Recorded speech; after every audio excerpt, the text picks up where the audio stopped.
শ্রীমদ্ ভগবদ গীতা, গীতা একাদশ অধ্যায়, বিশ্বরূপ দর্শন যুগ, শ্লোক সংখ্যা ৪৭তম ও ৪৮তম। এই শ্লোকের সম্পূর্ণ ব্যাখ্যা। শ্রী ভগবান উবাচ ময়া প্রসন্নেন তবার্জুনেদং রূপং পরং দর্শিতমাত্মযোগাৎ তেজময়ং বিশ্বমনন্তমদ্যং জন্মে তদন্যেন ন দৃষ্টপূর্বম। শ্রী ভগবান বললেন, হে অর্জুন, আমি প্রসন্ন হয়ে তোমাকে আমার অন্তরঙ্গা শক্তি দ্বারা জড়জগতের অন্তর্গত এই শ্রেষ্ঠ রূপ দেখালাম।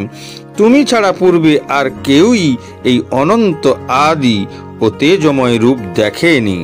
কারণ অর্জুন ভীত ছিল এবং তাই তিনি ভগবানকে তার এই বিশ্বরূপ থেকে বিরত থাকার অনুরোধ করেছিলেন। শ্রীকৃষ্ণ এখন অর্জুনকে সান্ত্বনা দিয়ে স্পষ্ট করেন যে তার কৃপায় অর্জুন তার বিশ্বরূপ দেখার জন্য ঐশ্বরিক দৃষ্টি পেয়েছিলেন। সেটা কোনো দণ্ড হিসাবে নয়, কারণ তিনি তার প্রতি খুবই প্রসন্ন ছিলেন। যদিও দুর্যোধন এবং যশোদাও ভগবানের এই বিরাট রূপের ঝলক দেখেছিলেন, তবে তা এত ব্যাপক, গভীর এবং বিস্ময়কর ছিল না। শ্রীকৃষ্ণ তার যোগ মায়া শক্তির সাহায্যে অর্জুনকে দিব্য দৃষ্টি দিয়েছিলেন। যোগ মায়া শক্তি হল প্রভুর ঐশ্বরিক সর্বোচ্চ শক্তি, যা তিনি এই প্রসঙ্গে পূর্বে অনেকবার উল্লেখ করেছেন। এই যোগ মায়া শক্তির কারণেই ভগবান হলেন কর্তুম অকর্তুম অন্যথায় কর্তুম সমর্থ, অর্থাৎ তিনি একই সঙ্গে অসম্ভবকে সম্ভব এবং সম্ভবকে অসম্ভব করতে পারেন।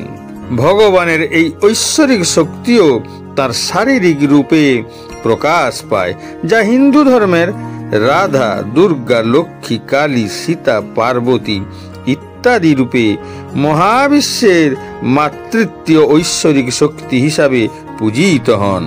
ন বেদ যজ্ঞাধ্যয়নৈর্ন দানৈর্ন চ ক্রিয়াভির্ন তপোভিরুগ্রহ্য এবং পরশক্যহং নৃলোকে দ্রষ্টুং তদন্যেন কুরু প্রবীর।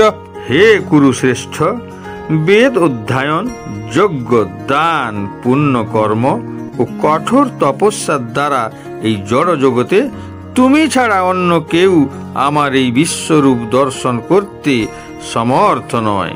ভগবান শ্রীকৃষ্ণ ব্যাখ্যা করেছেন যে মানুষের নিজস্ব প্রচেষ্টা, যেমন বৈদিক শাস্ত্র অধ্যয়ন, ধর্মীয় আচার পালন, কঠোর তপস্যা, অন্ন জল ত্যাগ এবং উদারভাবে দান ইত্যাদি, যা ভক্তের নিজের প্রচেষ্টার দ্বারাই ভগবানের বিশ্বরূপ দর্শন পাওয়ার দিকে এগিয়ে নিয়ে যায়। শুধুমাত্র দিব্য দৃষ্টি পাওয়াটা যথেষ্ট নয়, এটি কেবলমাত্র তার ঐশ্বরিক কৃপা এবং তার উদারতা দ্বারা অর্জিত হয়। একইভাবে বেদেও বারবার বলা হয়েছে তস্য নরাসব তস্য ন দেহি, অর্থাৎ পরমেশ্বরের কৃপায় অমৃতে নিমগ্ন না হলে এত সহজে বিশ্বরূপ দর্শন করা যায় না। এর পেছনের যুক্তি খুবই পরিষ্কার। আত্মার দৈহিক চোখ ৫টি মহান তত্ত্ব দ্বারা গঠিত, কিন্তু ভগবান হলেন ঐশ্বরিক স্বরূপ। তার ঐশ্বরিক রূপ দেখার জন্য আত্মার ঐশ্বরিক চোখের প্রয়োজন হয়। ঈশ্বর যখন আত্মাকে আশীর্বাদ করেন, তখন তিনি ঐশ্বরিক শক্তির দ্বারা আমাদের চোখে ঐশ্বরিক দৃষ্টি প্রদান করেন এবং তখনই আত্মা তাকে দেখতে পায়। বেদ ও পুরাণের কোনো বিশেষজ্ঞ যদি বলেন ভগবানের বিশ্বরূপ সঞ্জয় দেখেছেন, যা অর্জুন দেখতে পেয়েছিলেন।